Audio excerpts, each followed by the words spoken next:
بسم الله الرحمن الرحيم. بسم الله الرحمن الرحيم. الحمد لله رب العالمين، والصلاة والسلام على أشرف الأنبياء والمرسلين وعلى آله وأصحابه أجمعين، وبعد. السلام عليكم ورحمة الله تعالى وبركاته. Hormatly musulman dogullar, bugün sizler bilen Peygamber aleyhissalatu vesselam'ın "Belligu anni velev ayeh" diyen hadisine amalen ve bazı musulman dogullarımızın taleplerine amalen El Mahal adlı programını başlayacak bolup otirs. Allah tebarek ve teala bu başlayacak programımızı hayırlı, bereketli aylandırsın, musulmanlara menfaatli aylandırsın ve yaxşı tariqada biz bende acizin özüne yaxşı tariqada düşündürmeklik kuvvet versin ve musulman doğullarıma hem düşünüp amal etmeklik, zindegisine tetbik vermeklik tevfikini versin. Aziz musulman doğullar, bu ilmihal manası, ilim manası bilmeklik, hal manası durum zindegin. Yani zindeginde zeruri bilmeli zatlara ilmihal diyor. Bu ilmihalin özü itikaddan tutup da Peygamber aleyhissalatu vesselam'ın sevanihine çelli bu ilmihalin özünde mevcut. Allah tebarek ve teala'nın ömür vermeklik bilen ve sıhhat selametlik vermeklik bilen ve tevfik kuvvet vermeklik bilen inşallah her bir haftanın özünde bir ders bu ilmihalin özünün sizlerle paylaşıp devam etmek için evvelen itikaddan muhtasar tarikada bilmesi zarur zatların özünü size aytmaklık bilen, beyan etmeklik bilen bu dersimizi şuru etsek. Allah tebarek ve teala insanları dünyaya getirenden son, halk edenden son insanların üstüne bir kısmı kanun, bir kısmı etmeli vazifeler peygamberlerin vasıtası bilen insanların üstüne yüklüydü. Bu kanunun özüne din diyor. Bu vazifelerin özüne din diye batıyor. Din aslında üç kısım mülkülü. Bir kısmı din hak din mülkülü. Yine bir kısmı din mutaharraf din mülkülü. Yine bir kısmı din batıl din mülkülü. Hak din ol dini ki Allah tebarek ve teala tarafından peygamberlerin vasıtası bilen insanların üstüne gelen, insanların arasına gelen insanlara yetişen dinin özüne hak din diyor. İkinci kısmı din mutaharraf, yani tahrif edilen, tağyir verilen. Asıl hakikatinde aslında bu dinlerin özü hem, yani din mutaharraf dinlerin özü hem hak din mülkülü, lekin sonda biraz son o dinlerin özünü insanlar tarafından tahrif edilen ve tahrif edilen mülkülü. Mesela Hazreti Musa aleyhissalatu vesselam'ın zamanasında Allah tebarek ve teala Yahudilik dinin özünü Musa aleyhissalatu vesselam'ın insanların özüne getirdi, insanların özüne yetiştirdi. Musa aleyhissalatu vesselam'ın getiren dini Yahudilik din, Musa aleyhissalatu vesselam'ın zamanasında hak din mülkülü. Lekin Musa aleyhissalatu vesselam ortadan ayrılandan sonra ol kavimler, ol millet, Musa aleyhissalatu vesselam'ın kavmi, Musa aleyhissalatu vesselam'ın getiren dinini, yani Yahudilik dinin özünü tahrif ettiler, tağyir verdiler, özünden koştular. Şöydüp ol Musa aleyhissalatu vesselam'ın getiren dini mutaharraf dinin içine dahil oldu. Ya Nasranilik Hazreti İsa aleyhissalatu vesselam bilen gelen din mülkülü.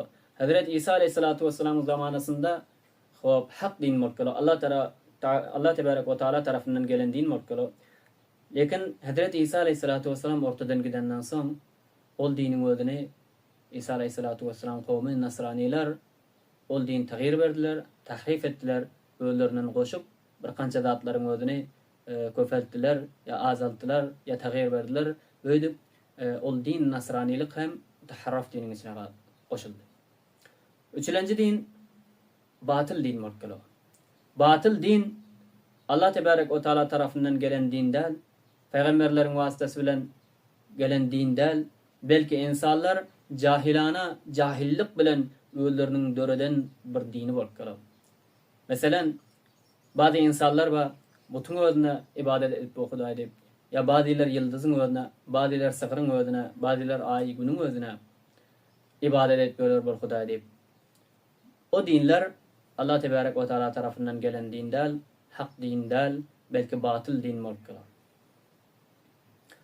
Peygamber aleyhissalatu vesselam'ın gelmeklik bilen hak din, dini İslam bolýar. Hemçinin ki Allah tebarek ve taala Kur'an'ın özünde diýär: "İnned-dîne indallâhil İslam." Ve tahqiq din Allah'ın nezdinde İslam dini. Başka awalqy dinler hemmesi mensuh boldy, ortadan ayrıldı. Fakat hak din, dini İslam bolýar. Bu dini İslam'ın özünde İslam, iman adlı bu dinin özü iman ve İslam'ın özünden teşkil tapan bir dini İslam bolýar. İman manası ananmak, lagawy manası tasdik etmeklik, bir dini bir zadyň özüni dogrulamaklyk bolýar. İslam manası gerden eňmeklik, fermanberdar bolmaklyk, boyun eňmeklik bolýar.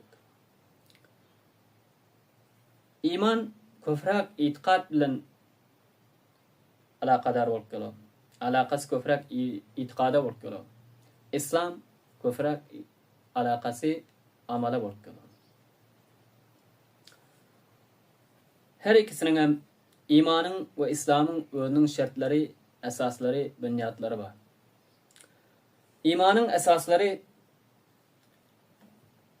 biz iman-ı mufassal adında Molla imamın talim vermeklik bilen ya ata-enanın talim vermeklik bilen yatdan dersimiz ki iman mufassal Âmentu billahi ve melâiketihi ve kutubihi ve rusulihi vel yevmil âhiri vel kaderi khayrihi ve şerrihi minallahi teâlâ vel ba'th ba'del mevt. Ana imanın esasları, şartları şular var. Awalqy şartı imanın Allah'a iman etmeklik. Yani Allah'a inanmak, Allah'a tasdik etmeklik. Ne taraqyda, ne ragamda tasdik etmeklik. Allah'ın öz birdir ve barlygy hatmidir. Munça mahlukatlaryň özüni halk eden, bularың özüne rızkyny beren, terbiye eden bir razyk, bir halyk, bir murabbi bardygy hatman Allah'ın bardygyna ve birdigyna ve tamam sıfat-ı kemal, mükemmel sıfat bilen muttasıpdygyna ve nuksan sıfatlardan munazzah pakdygyna iman etmeklik. Awwalin imanın şartı şol bolýar. İkinci şartı imanın esası melaikelere iman etmeklik. Feriştelerin özüne iman etmeklik. Ferişteler bular hem Allah tebarek ve taala'nın bir mahluqu bolýar. Allah tebarek ve taala bu feriştelerin özüni nurdan halk eden ve şunun şekli kudret bilen buların özü her şeklin özüne taghyir ve tebdil bolup duran bir şekilde Allah tebarek ve taala feriştelerin özüni halk etdi. Ve bu feriştelerin sani Allah'a malum.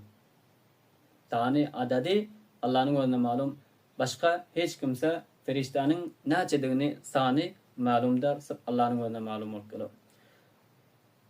Ve bu feriştelerin özü ayıptan, günahın özünden masum bolýar, pak bolýar. Hemişe Allah'ın özüne fermanberdar, muti. Allah tebarek ve taala bir zada emretse şo wada yerine yetirip duran bir mahluk bolýar. Ve bu feriştelerin içinden 4 sana ferişte var ki ulukan ferişteler bolýar. Birinin adıdır Cebrail aleyhisselam, Birinin adı Hazreti Mikail aleyhisselam, birinin adı İsrafil aleyhisselam, birinin adı Hazreti Azrail aleyhisselam. Allah Tebarek ve Teala Hazreti Cebrail aleyhissalatu vesselam'ı her peygamberi ki Allah Tebarek ve Teala merdumların gözüne peygamber edip, Resul edip iberen Allah Tebarek ve Teala'nın vahiysini Allah Tebarek ve Teala'nın nezdinden getirip peygamberlerin gözüne yetiştirdiren vazifanın özü Cebrail aleyhissalatu vesselam üstündedir. Cebrail aleyhissalatu vesselam bu vazifanı ancam veriyor. Hazreti Mikail aleyhissalatu vesselam'a Allah Tebarek ve Teala nerede yağın yağmalı, nerede jale yağmalı, nerede ot görmeli, bu zatların özü nerede şamal olmalı, bu zatların özüne Allah Tebarek ve Teala Hazreti Mikail aleyhissalatu vesselam'a tavsiyor. Hazreti İsrafil aleyhissalatu vesselam bunun özüne hem bir sur bolmalı bunun özünde, o surun özünde tamam mahlukatların canlı zatın şol surun özünde bir deşiği bolmalı. Tamam mahlukat canlı mahlukatların miqdarıça o surun özünde deşik bolmalı. Her vaktiki şol surun özünde kıyamet yakın bolunda üflese tamam zinde zatlar ölmeli. O kança vaqtdan soň kıyamet qaym bolacak bilen üflemeli yangın. Hop hemme canlı canlar zinde bolmalı. Ana bu vazifenin özünü surun özünün vazifesini Allah Tebarek ve Teala İsrafil aleyhissalatu vesselam'a ondan tavsiye koyan. Hop dördüncüsü Hazreti Azrail aleyhissalatu vesselam. Bunun özüne Allah Tebarek ve Teala insanların özüne bir miktar ömür tayin eden, şol ömür tamam bolunda o insanların ruhunu kabz etmeklik vazifani Hazreti Azrail aleyhissalatu vesselam'a verip koyan. Onda imanın ikinci şart melaiklere, feriştelerin önüne iman etmeklik. Üçüncü kitapların özüne iman etmeklik. Kitap Allah Tebarek ve Teala insanların özüne peygamber ibaro bazı peygamberlerin özüne Allah Tebarek ve Teala kitap nazil edikleri ve bazıların önüne sahife nazil edikleri. Bu kitapların önüne sahifelerin özüne iman etmeklik. Bu üçüncü şartı iman mülkülü.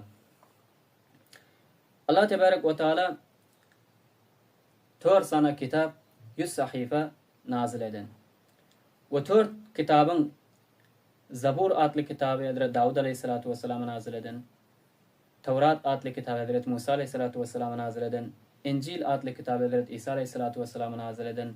Kur'an adlı kitabın özüne Hazreti Muhammed sallallahu aleyhi ve sellem'in özüne nazil eden. Bu 100 sahifenin 10 sahifasını Hazreti Adem aleyhissalatu vesselam'a, 50 sahifasını Hazreti Şis aleyhissalatu vesselam'ın özüne, 30 sahifasını Hazreti İdris aleyhissalatu vesselam'ın özüne, 10 sahifasını Hazreti İbrahim aleyhissalatu vesselam'a nazil eden. Ve bu kitapların özüne, sahifelerin özüne Allah Tebarek ve Teala'dan geldiği şeklinde inanmaklık bu üçüncü şartı iman mülkülü. Dördüncü ve rusulihi peygamberlere iman etmeklik. Hazreti Adem aleyhissalatu vesselam'dan tutup ta Peygamber aleyhissalatu vesselam'a çelli. Ne miktar peygamber Allah Tebarek ve Teala tarafından geliptir peygamber bolup ahkam şeriatın ve merdumlara yettirmeklik için onların hemmesine iman etmeklik. Biz bir peygamberin önüne iman edip bir peygamberin önüne iman etmesek onda bizim iman ettiğimiz del. Çünkü hem peygamberlerin önüne iman etmeklik imanın esaslarının şartlarının mülkülü. Tamam peygamber Allah Tebarek ve Teala tarafından geliptir peygamber bolup hemmesine iman etmeklik. Bu imanın dördüncü şartı mülkülü. Beşinci şartı vel yevmil ahir ahiret günün özüne iman etmeklik. Vel yevmil ahir ahirki günün özüne iman etmeklik ahirki gün. Bir adam öldü, ölünden soň ölen güne ahirki gün mülkülü dünyanın özünden. Anondan soň bu ahirki günden soň alem berzah deyip bir alem bolmaly. Ol insan ölenden soň ta kıyamete çelli alem berzah mülkülü. Bunun özünde kabr halatları var, mizan terazu halatları var, sırat halatları var, cennet ve dozak. Bunların hemmesinin içine giriyor. Bunların hemmesinin hakkına iman etmeklik. Ulam imanın şartlarından mülkülü. İnsan ölenden soň öldü mi dünyadan ahir gün borkalo. Anondan soň eger ýaxşy amal eden bolsa, musulman adam salih amallar bilen, iman bilen ölen bolsa, onda ol adamyň öňünden kabrynda hop nimetlerin lezzetini his edip yatmaly borkalo. Eger Hudaň ahasta kafir veya günah amallar edip hop günah bilen ölen bolsa, onda Allah tebarek ve taala ol kabrynda hem kabr azabyny ol bendesine dağıttırmaly, ol bendäniň özi kabr azabyny dağıtyp durmaly. Hop, 5-nji şerti iman ahiret günüň özüne, yani öleňden soňky halatlaryň özüne ananmaklyk. 6-nji vel kader hayrihi ve şerrihi min Allahi Taala. Kaderin hayrynyň, şerriniň ikisinin hem Allah tebarek ve taala tarapyndan takdir edilenligine iman etmekdir. Bulam imanın esaslarından mukallaf. Kader, kaza. İkisine hem iman etmeli. Kader näme, kaza näme? Kader Allah tebarek ve taala takdir edip koyan, yazıp koyan şil bende mesela filan bende filan tarihte filan iş edecek deyip takdir eden, tayin eden, yazan ana onun önüne kader diyor. Her vakti ki şol tarih gelip şol amal encam boldu mu onun önüne kaza. Kaza ve kaderin hayri ve şerri ikisem Allah tebarek ve taala tarafından da ona iman etmeli. Hayr ve şer Allah tebarek ve taala'nın öz takdir ettirilmesi, öz kadere yazdırılması, onda bu taada insanların kisvine, iradesine yol yok. Onda Allah tebarek ve taala'nın hayır ettirse, şer ettirse ikisi hem öde ettiror deyip bu fikre gitmeliler. Çünkü Allah tebarek ve taala ilmi ezelisi bilen mahlukatları yaratmazdan awal, yaradandan soň, dünya gelenden soň qaysı mahluka qaysı amal edecek, qaysı mahluk qaysı amal edecek, bu Allah tebarek ve taala'nın ilminde mevcut. Şol mevcut tarikada insanlar öz iradesi bilen, öz kisbi bilen yaxşı amal edecek mi? Ya yaramaz amal edecek mi? Allah'a malum, şol ilmi ezelisi bilen insanların özüne ta ölayınca edecek amallarını takdir edip. Bunu şöyle düşündürsek, şol vaktin özünde bazı danışmentler bendeki ilmi bilen, tecrübe ve koşuş bilen bir yıllık takvim oňararlar. Ol takvimin özünde mesela falan tarihte, falan mantıkada gün, saat falançada, falança dakikada doğacak. Ya saat falança dakikada gün batacak. Ya ertir namazın vakti girecek. Şunun özüni bir yıl awaldan buların özü ilim bilen, koşuş bilen, tecrübe bilen şol takvimin özüni oňarar. Her vakti ki şol vakt gelse, mesela şol vaktin özünde, şol günün özünde ya ertirin özünde gün filança saat filança dakikada doğacak dedi mi şol vaktin özünde doğup ya şol vaktin özünde batar. Aya biz aýdyp bilersmi? Şol takvim oňaran adamlar şol günüň doğmasyny filan tarihte filan mantakada şol vaktin özünde doğmaly diýip dogo diýip ýazanlygy üçin şol günüň özünde doğdy. Eger ýazmadyk bolsa doğmazdy. Ya mesela filan danışman şu takviminde filan mantıkada günün öde filan saatte filan dakikada batacak diýip ýazdy. Şol ýazanlygy üçin şol saatyň özünde şol dakikanyň özünde gün batdy diýip aýda bilersmi? Ýok, aýda bilmez. Belki şol danışmanlar takvimi oňaranda günün özü şol mantıkada şol saatte şol dakikada doğduklygy üçin ya şol mantıkada şol saat şol dakikanyň özünde gün batjaklygy üçin ýazdylar. Şunun şekilde Allah tebarek ve taala hem insanyň özü dünya gelmezden awal hayır amal edecek, ya şer amal edecek. Filanlanca tarihte, filanlanca günün özünde, filanlanca mesela namaz diğerin önüne ya namaz huftanın önüne ya ertir namazın önüne mescide gidip namazı mescitte eda edecek. Bu Allah'ın özünün ilminde var, ilminde mevcut. Şuna göre Allah Tebarek ve Teala bu bendesinin edecek amalını yazıyor ki filan tarihte filan bendem filan mescidin önüne gidecek, namaz cemaat bilen eda edecek. Yine bir bendesi. Allah Tebarek ve Teala ilminde var ki ol bendenin özü filan tarihte filan günün özünde filan vakte bunun özü şarap içecek, ya oğurluk edecek, ya zina edecek. Öz kisbu iradesi bilen bendenin öz kisbu iradesi bilen bilişini edecek. Bu Allah'ın önüne malum. Şu cihatinden Allah Tebarek ve Teala bunun önüne yazıyor ki oğlum şöyle yazığının yüzünden amel edip kalır. Onda bendenin özü kisbi Allah Tebarek ve Teala yazdığı için amel edin. Belki Allah Tebarek ve Teala şol bendesi şol kisbi edecekliği için oğuldan yazıp koyuyor.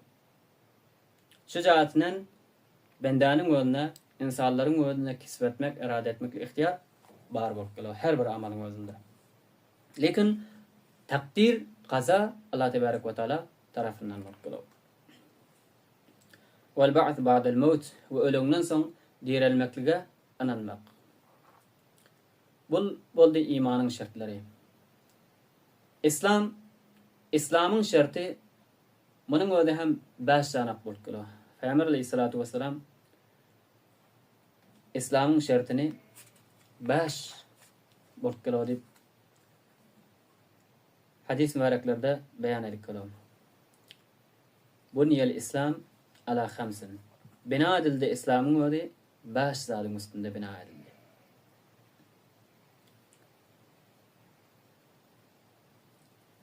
Awal kısı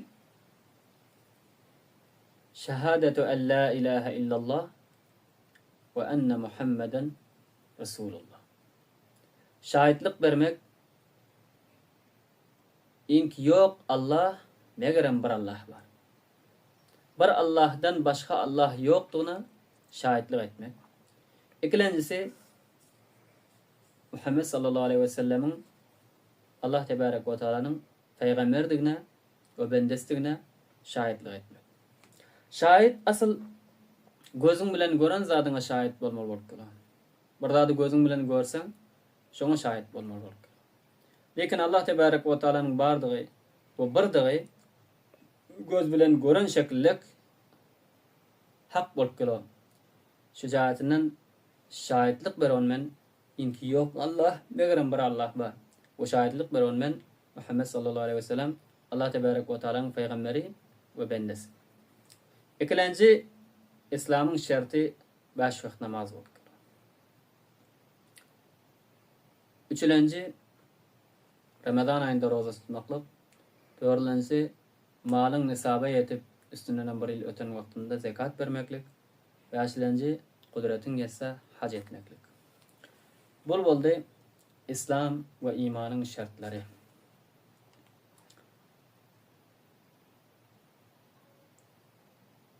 Omanın bilen awalki dersimizin ahirine yetiştik. Allah Tebarek ve Teala her bireklerimize imanımızı ve İslam'ımızı kamil tarikada yerine getirip mümin-i kamil, Müslüm-i kamil bulup imanımız, İslam'ımız muhafaza olup, mahkam bulup Allah Tebarek ve Teala bu dünyadan iman ve İslam bilen, avray bilen gitmeklik her bir eklerine nasip etsin. Ayanda da inşallah ayandaki bölümün özünde Kitab-ı Taharet'in özünden şuru ederiz. Ve ol vakt yetik gelene çelli hemmeniz Allah Tebarek ve Teala'nın hifadetinde olun. Esselamu Aleyküm ve Rahmetullahi ve Berekatuhu. برای مشاهده ویدیوهای بیشتر به کانال یوتیوب سخنرانی های علماء ترکمن سر بزنید، مشترک بشید و منتشر کنید، اجر ببرید.